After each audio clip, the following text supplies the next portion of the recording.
ഇപ്പോൾ ഷാഹിദ് കൂടെയുണ്ട്. അവർ ഷഹാനയുടെ പിതൃ സഹോദരനാണ്. ഷാഹിദ്, അതായത് ഈ 2 വർഷമാണ് ആയി കല്യാണം കഴിഞ്ഞിട്ട്, അതിനിടയ്ക്ക് ഈ 2 വർഷം മുഴുവൻ ഇവർ വലിയ അതിക്രമങ്ങൾ ആ ഭർത്തൃ വീട്ടിൽ നേരിട്ടു എന്നുള്ള വിവരങ്ങൾ കൂടിയാണ് ഇപ്പോൾ ലഭിക്കുന്നത്. ഭർത്തൃമാതാവ് അവരെ ശാരീരികമായി ഉപദ്രവിക്കുന്നു. ഈ ഭർത്താവ് തന്നെ വലിയ രീതിയിലുള്ള ശാരീരിക അതിക്രമം ഇവർക്ക് നേരെ ഉണ്ടാകുന്നു എന്ന് പറയുന്നു. ഈ സമയത്തിന് ഇടയ്ക്ക് എപ്പോഴെങ്കിലും ഇതുമായി ബന്ധപ്പെട്ട പോലീസിനെ സമീപിക്കണം അല്ലെങ്കിൽ പരാതി നൽകണം എന്നൊന്നും ആർക്കും തോന്നിയിരുന്നില്ലേ? ഇല്ല, ഞങ്ങളുടെ കുട്ടിയുടെ ഭാവിയാണ് നോക്കിയത്. ഒരു കുട്ടിയുണ്ടല്ലോ, ഒരു കൊച്ചുകുട്ടി, 2 വയസ്സായ ഒരു മോനുണ്ട്.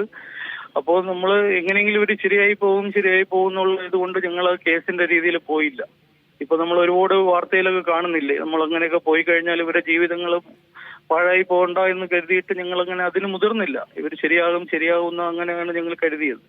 അതിലെന്റെ ഈ ഷഹാനയുടെ വാപ്പ എന്ന് പറയുന്നത് വളരെ ഒരു പാവപ്പെട്ട, ആരോടും എതിർത്ത് സംസാരിക്കാനോ ഒന്നിനും പോവാത്തൊരു മനുഷ്യനാണ്. അദ്ദേഹത്തിന് ഇവര് രമ്യതയിൽ പോട്ടെ എന്നുള്ള ഒരു മനസ്സാണ് ഉണ്ടായിരുന്നത്. അത് മനസ്സിലാക്കിക്കൊണ്ട് നമ്മളാരും അതിലോട്ട് ഇടപെടാൻ പോയില്ല.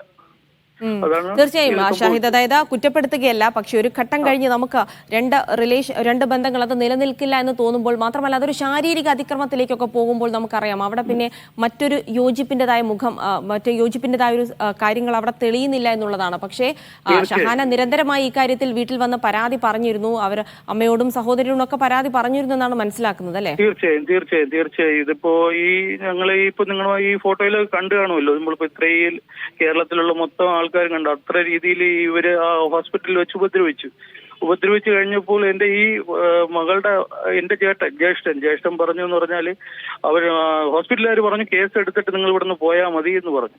അപ്പൊ ജ്യേഷ്ഠൻ പറഞ്ഞെന്ന് പറഞ്ഞാൽ നമ്മൾ കേസൊക്കെ പോയാൽ അവന്റെ സർജറി നടക്കില്ല, ആ മരുമകന്റെ സർജറി നടക്കട്ടെ, നമ്മൾ പൊയ്ക്കോളാന്ന് പറഞ്ഞിട്ട് മകളെയും വിളിച്ചുകൊണ്ട് ഞങ്ങൾ അന്ന് വീട്ടിൽ വന്നതാണ്. ആ വന്ന 3 മാസം കൊണ്ട് ഞങ്ങളുടെ വീട്ടിൽ മോളിരിക്കുകയാണ്.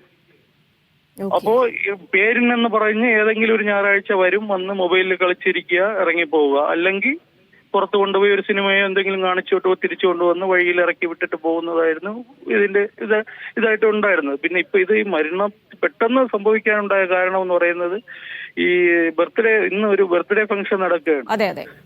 ആ ബർത്ത്ഡേ ഫംഗ്ഷനുമായിട്ട് ബന്ധപ്പെട്ട്, അതായത് ഈ ഷഹാനയുടെ കുടുംബത്തിന്റെ അനുമതി ഇല്ലാതെയാണ് ഇയാൾ കുട്ടിയെടുത്ത് പോകുന്നത്. അതെ.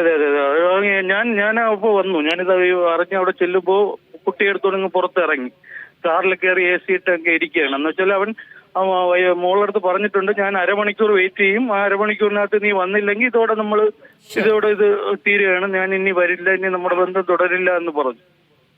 ശരി ഷാഹിദ്, എന്തായാലും വ്യക്തമാണ് അത്തരത്തിലുള്ള ഒരു വലിയ മനോവിഷമമാണ് ഷഹാനെ ആത്മഹത്യയിലേക്ക് നയിച്ചതെന്നാണ് മനസ്സിലാക്കാൻ കഴിയുന്നത്. എന്തായാലും കേരളത്തിന് തന്നെ വലിയ നാണക്കേടുണ്ടാക്കുന്ന സംഭവങ്ങൾ തന്നെയാണ് ഇപ്പോൾ വന്നുകൊണ്ടിരിക്കുന്നത്. സ്ത്രീധനം ആവശ്യപ്പെട്ടുകൊണ്ട് ഭർത്താവിന്റെ വീട്ടിൽ നിന്ന് നിരന്തരമായ പീഡനങ്ങൾ ഏറ്റുവാങ്ങിയതിനെ തുടർന്നാണ് ഷഹാനയുടെ മരണം എന്നുള്ളതാണ് ബന്ധുക്കളുടെ പരാതിയിൽ പറയുന്നത്. എന്തായാലും പോലീസ് ഇക്കാര്യവുമായി ബന്ധപ്പെട്ട് കൃത്യമായി കേസെടുക്കാൻ തയ്യാറാകുന്നില്ല എന്നുള്ളൊരു പരാതി കൂടി അവരുടെ കുടുംബം ഉന്നയിക്കുന്നുണ്ട്. ആത്മഹത്യക്ക് മാത്രമാണ് നിലവിൽ കേസെടുത്തിരിക്കുന്നത് എന്ന് പറയുന്നു. അങ്ങനെയാണെങ്കിൽ ഭർത്താവിന്റെ വീട്ടുകാരിൽ നിന്നുള്ള പീഡനമൊന്നും ഈ കേസിൽ വന്നിട്ടില്ല എന്നുള്ള കാര്യമാണ് അവർ പറയുന്നത്. എന്തായാലും വരും മണിക്കൂറുകളിൽ ഈ കേസുമായി ബന്ധപ്പെട്ട പോലീസിന്റെ തുടരന്വേഷണം ഉണ്ടാകും.